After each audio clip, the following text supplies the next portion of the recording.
has finally made it in life, but I have to thank my father, Nicholas, who is no longer with us. This narrative is about the most horrific time in my life, which occurred just before my father's death.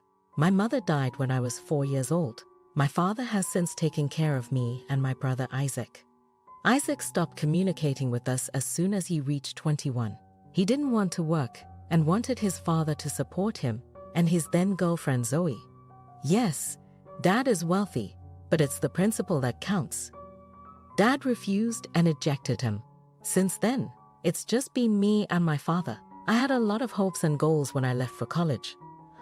I was having a fantastic time studying and socializing with my friends. When my father had a heart attack, tragedy struck, and I was forced to return home with him. He was really weak at the time and needed assistance around the house. So I moved back in and managed to balance my academics with taking care of Dad. Dad always expressed regret, saying, "You have to give up a lot for me, Quinn. I wish I weren't so ill." "Don't say anything like that, Dad. I dislike seeing you depressed. I'm here voluntarily because I want to take care of you." "Quinn, I consider myself fortunate to have had you as a child.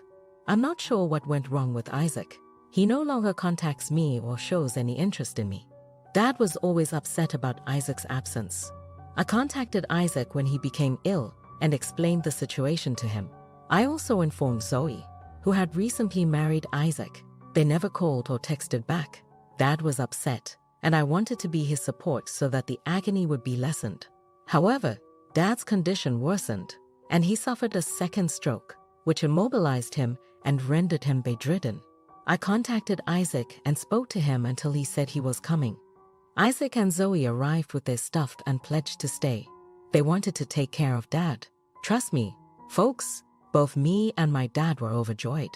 However, that night, when I went home from my night job, I saw my stuff lying outside. On the porch, Isaac and Zoe were waiting for me. I was really perplexed and terrified. "What's going on, Isaac?" I inquired. "Why are my belongings on display?" "I'm not sure what you mean. You will no longer live in this house. We're evicting you." "What the hell is going on, Isaac? What exactly are you saying? You cannot dismiss me in this manner." "We certainly can." "Quinn, what were your thoughts? Did you expect us to stand still as you took our entire inheritance?" "Certainly not. Nicholas needs special attention now that he is immobile, and you won't be there to do it. We'll take excellent care of Dad. You are no longer welcome here. You will leave if you know what is best for you. We already have your belongings." I couldn't believe what I was seeing at first. Isaac and Zoe had undoubtedly thrown my belongings out and were refusing to let me in. I tried everything I could to persuade them otherwise, but I was outnumbered. They were not going to let me back in. I started crying because I could feel my frustration pouring out. I knew Isaac was only doing this for the sake of inheritance. He wasn't taking care of Dad properly, so I wasn't going down without a fight. My dad required my assistance. I explained, "Please, Isaac, do not do this. Dad requires my assistance. I know you two won't be able to properly care for him. Please allow me to enter. I don't mind if you keep your entire inheritance. Do you think I'm a moron? I'm sure you'll fight me over the inheritance. However, if I kick you out, Dad will believe you abandoned him due to his health. Then you will not receive a dime from his inheritance. Quinn, you may say goodbye to all your dreams. My wife and I will receive the entire sum of money right now." "That's correct. We no longer require your assistance. We can either pay someone to care for Nicholas or place him in a nursing facility. I believe we will choose the latter. I don't want to live with someone who is ill." "What? You want to kick Dad out of his own house? Zoe, how do you do it? Isaac, how do you feel about this? Why am I not Quinn?" My wife and I both agree. We do not require the presence of a sick person. Every week, we have to throw parties and get together. Having a sick person in the house would not fit with our way of life. Therefore, he would have to leave. Dad doesn't have much time, Isaac. He's going to die. To him, this mansion is everything. Please, I beseech you, let him draw his last breath here. Place him in a nursing home. I don't mind if you kick me out. Just leave Dad alone. Quinn, it's not up to you what we do with Dad, and you have no choice except to accept our decision to kick you out. Dad can't protect you now because he's bedridden. and you don't have the courage to stand up to me." As if finding my predicament amusing, Isaac and Zoe started to chuckle at me. They most likely did enjoy it. They were both amused and thrilled that I had nowhere to go. I knew they'd been intending to kick me out for a while. They simply did not want to face my father's fury, so they remained silent for so long. In addition, they now know when my father will die. As a result, they decided to act quickly and kick me out. The following statements made by Zoe to Isaac confirmed my presumptions. Finally, she concluded, "This witch will be taught a lesson." Nicholas continued to protect this worthless girl for nothing. "I'm sure if we let her stay here, she'll fill his head with ideas. Then Nicholas would sign everything over to her. Don't be concerned, Zoe. That will never happen to me. No, I'm not going to make sure we get half of the inheritance. I'll make certain we get everything. We'll make up a narrative about Quinn abandoning Dad because she didn't want to be his caregiver any longer. Then we'll step in and show Dad how much we care. Yes, I can pretend to be concerned about him, but I won't be able to put up with him for long. We need to get him to alter his mind quickly so that we may put him in a nursing home." Zoe and Isaac were open about their nefarious plans in front of me. They mistook me for a helpless woman who couldn't accomplish anything. They expected me to be terrified and helpless. I'm not going to lie to you. I did feel helpless, but not for long. I always told Dad I didn't want anything from him. I just needed him to improve. I felt helpless since I didn't want them to reject and ignore Dad in such a way. Since my father couldn't even stop me from being kicked out, he was now incapacitated and had no choice but to believe whatever lies my brother Logan's wife had cooked up about me. I begged God that my father would not believe them. In the end, I didn't cause any more difficulty to assure my father's safety. I simply gathered my belongings and contacted a buddy who arrived to pick me up. This friend drove me to her place, where I was residing temporarily. I was worried out of my mind since Isaac wouldn't even let me say goodbye to Dad. It stung to think I'd never see him again. What could I possibly do? I'm just a regular college student with no money to hire a lawyer or anything. I wouldn't have a place to stay if it weren't for my close friend. I would have had to live on the streets with nothing but my clothing. I decided to take a chance the next morning and went to visit my father's lawyer. I knew he was a wonderful man who would assist me. It was possible that my brother had contacted him first. Nonetheless, I decided to take a chance. I went to visit him and informed him about Isaac kicking me out. I was sobbing uncontrollably since I couldn't see my father anymore. The lawyer was sympathetic and patient with me. He stated, "I see your brother has been particularly cruel to you, Quinn. Not only that, but he was terrible to your father. I'm sure they lied to him about your whereabouts. I'm at a loss for what to do. I'm worried about my father, and I don't want him to believe you've abandoned him. I also want to make sure he is okay. Quinn, I understand how you feel. I pledge to do all in my power to assist you. Nicholas is not only my client, but also a friend. If your brother had cared to stay in touch, he would have known." Yes, the lawyer my father chose is a family friend. They met approximately 2 years ago at a golf club where he used to play. They became friends because they shared interests, and the lawyer guy used to hang out with my dad when I was away at college. I'd met him a few times but didn't know him well, but I knew he was a good friend of Dad's. Hearing the man echo that remark gave me some optimism. "Yes, sir," I said, "I know my father thought of you as a friend. That's why he hired you to begin with. He is also aware that you deal with morals." "That is correct, Quinn. I don't always keep work and personal morals separate, especially when my customer is a friend. That's why I'm willing to assist you in any manner I can. I'm going to his place tomorrow with the idea of paying him a visit. Do you need me to relay any information to you? I vow not to let your brother into the room. You must, however, exercise caution." Isaac and Zoe would try to eavesdrop on the talk. I have zero faith in them. They are the embodiment of the devil. Don't be concerned, Quinn. I'm a retired lawyer. I have a lot of tricks on my sleeve. What I tell your father will be completely unknown to Isaac and Zoe. Good. Please inform him that I did not abandon him. Also, make sure Dad understands that Isaac and Zoe want to place him in a nursing facility once he turns over his inheritance to them. I don't mind if he doesn't give me anything, but I don't want him to die in a nursing facility. The lawyer and I went over everything I wanted Dad to know. It provided me some comfort to know that I could still communicate with Dad, even though I couldn't see him. Calling him was out of the question. I called and Isaac answered, saying, "Don't bother calling this number, Quinn."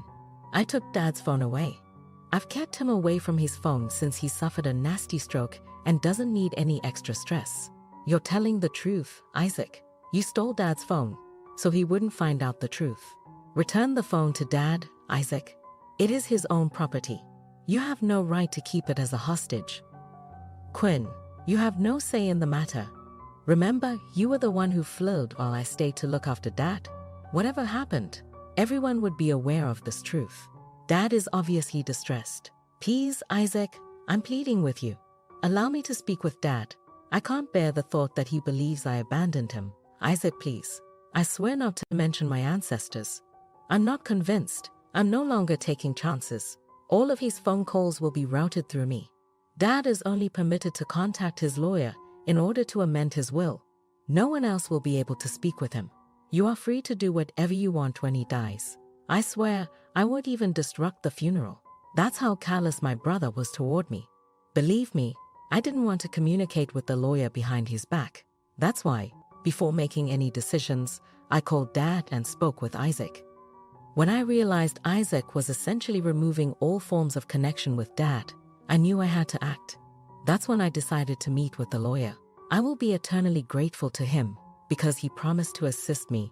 And wow, did he deliver? It took Isaac and Zoe 2 months to place Dad in a care home. Yes, only a month.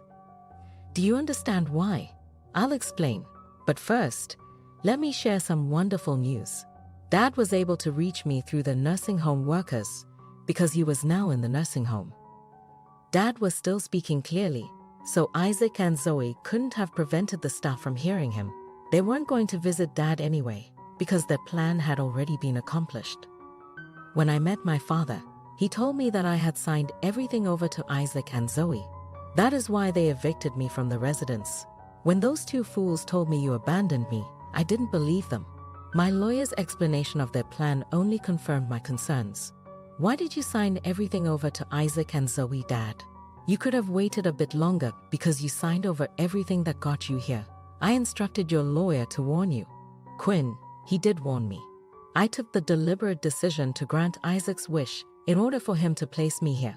I desired to reside in a nursing home. What my father said surprised me greatly. I wasn't expecting him to want to leave the house. He always wanted to die at home and in peace. He told me that when he initially became ill, so his unexpected change of heart left me perplexed. I asked, "Dad, do you want to live in a nursing home? But why is this so? You always wanted to be at home, near all of your mom's memories." I know, Quinn, but things have changed. The more I drag out the inheritance problem, the further away I will be from you. I knew if I got out of the house, I'd be able to see you. Did you come here on purpose to see me, Dad? Yes, my child. I wanted to be near the only family member who truly cared about me. I didn't want to die amid people who were solely interested in my money. My mission has been successfully completed. My eyes welled up as I heard my father's comments. I had no idea he would go to such lengths to be with me. He truly desired that I remain by his side until the end. Unfortunately, it wasn't going to last. My father died only 5 months afterward. He was already frail and in great discomfort. I'm just thankful he's with his mother and no longer suffering. Isaac maintained his word and skipped Dad's funeral. I borrowed money from my friends to pay for my father's funeral. I vowed to repay them when I received my next paycheck. They were all really supportive, and everyone attended the burial. Surprisingly, a large number of relatives attended. I'm sure some of them came there to see if they had any inheritance. I was already a mess and didn't have time to consider why so many people had shown up. My intention was to attend the funeral and then leave before the will was read. I already knew Isaac was going to get everything, so there was no sense for me to stay for something that no longer mattered. Imagine my surprise when, on the morning of my father's funeral, I received a phone call from his lawyer. I picked up the phone, but I wasn't expecting what I was about to hear. He continued, "I know you're leaving after the funeral today, and you're not going to stay for the will reading. I called you because you had to be there for the reading. But why do I have to be there? I am willing to sign anything that states that I will not oppose the will. Simply provide me the papers. Isaac may bask in his newfound wealth. I don't want to be there to witness it. Quinn, I understand, but it has to be this way. You must be there since the will contains a few critical details about you, and I cannot begin the procedure if you are not present. I was perplexed as to why I had to be there during the will reading.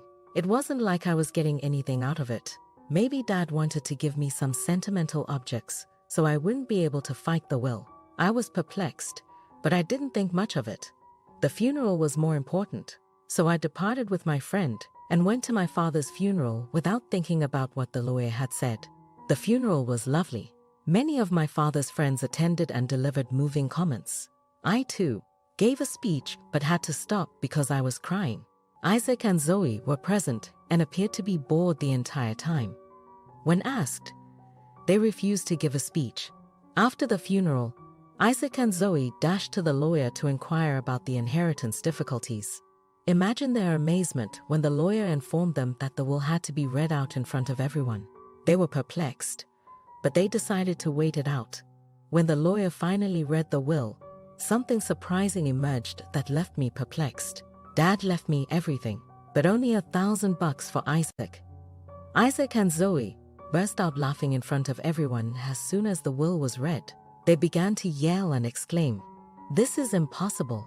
This is not possible. The entire heirloom should be mine." "It would be mine," Dad assured. "Oh my goodness, this can't be true. Quinn can't have it all. I'm sure she bribed or manipulated the lawyer. Nicholas promised to give us the inheritance." "Quinn, what have you done? I am certain you had a hand in this. I'm going to sue you. I believe Nicholas drafted a letter that would answer your questions. You should wait till I finish reading it. I am confident that your concerns will be addressed." When Isaac and Zoe heard this, they had no choice but to remain silent. I was still stunned and had no idea what to say. Everyone in the room was waiting for the letter to be read aloud. I could tell their interest had peaked significantly. The lawyer then read my father's letter. It stated, "I'll be gone by the time this letter is read. It's most likely my funeral, and everyone has come to pay their respects. I appreciate you all coming here and reminiscing about those amazing days I had with you. I can promise you that these recollections helped me in my final days. Another person assisted me in getting through my final days. Quinn, my daughter, was the one who called. My son Isaac has probably told you about how my daughter abandoned me when I became bedridden. Quinn's deception in earning me the entire inheritance. Those are all lies. Quinn did nothing except stand by my side when I most needed her. My son placed me in a nursing facility after I agreed to leave him all of my assets. Quinn didn't leave me, but Isaac and Zoe evicted her. Isaac and Zoe wouldn't even allow me to contact her until I promised to give them the inheritance voluntarily. Isaac and Zoe abandoned me in a nursing facility as soon as I signed the documents and never returned. But I was relieved because I could finally see my daughter. I tore the new manuscript and burned it to pieces when I went to the nursing home. Isaac and Zoe deserved nothing from me. I left this letter to tell you everything, to reveal the truth about my son Isaac and his wife Zoe. Greed can drive people to extremes, including neglecting one's own father. Meanwhile, despite knowing that I had signed away my fortune to Isaac, my daughter stuck with me. I didn't tell her the truth because I didn't want Isaac to discover my plan. Today, I am grateful that my true will was read. Only Quinn deserves everything I've accomplished in this world. I tell Isaac and Zoe that I have no regrets. People like you eventually get what they deserve. Nothing else matters but your karma. Quinn, you are the best daughter I could have wished for. I wish you all your dreams come true, and that you enjoy your life to the fullest. Your father adores you." When the letter concluded, several people were overcome with emotion. I began to cry as it became clear that my father had died. I was delighted that he got his own little revenge on Isaac while also standing out for me. What was in the letter made Isaac and Zoe appear extremely scared. They caused havoc by claiming that the letter was a forgery and other such nonsense. But they couldn't do anything to me this time. People around them physically restrained and verbally abused them. Since Isaac and Zoe had invited them, several of their friends were present. Isaac and Zoe most likely wanted to brag about their newfound money to everyone. Instead, their peers disapproved of them. Everyone realized the truth and no longer wanted to be affiliated with them. People verbally abused Isaac and Zoe to the point of tears. After the funeral, I went back to my friend's house. My father's house was transferred to my name after a few days. I had to get my father's lawyer to deliver an eviction notice to Isaac and Zoe. He was now also my lawyer. Isaac and Zoe arrived at my workplace to beg me not to kick them out. They said they didn't have enough money to rent a room and were heavily in debt on their credit cards.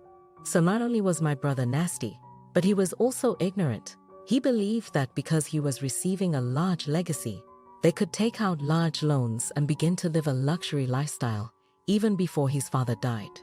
Their idiotic strategy came tumbling down when the will was read. They began pleading with me as they were ready to lose their roof. Of course, I didn't listen to them, and I instructed them not to contact me again. After the month was out, I moved into my father's house, which is now mine. After threatening them with legal action, I kicked Isaac and Zoe out. They didn't fight since they couldn't afford a lawyer. They did accuse me of being callous for being so nasty to them.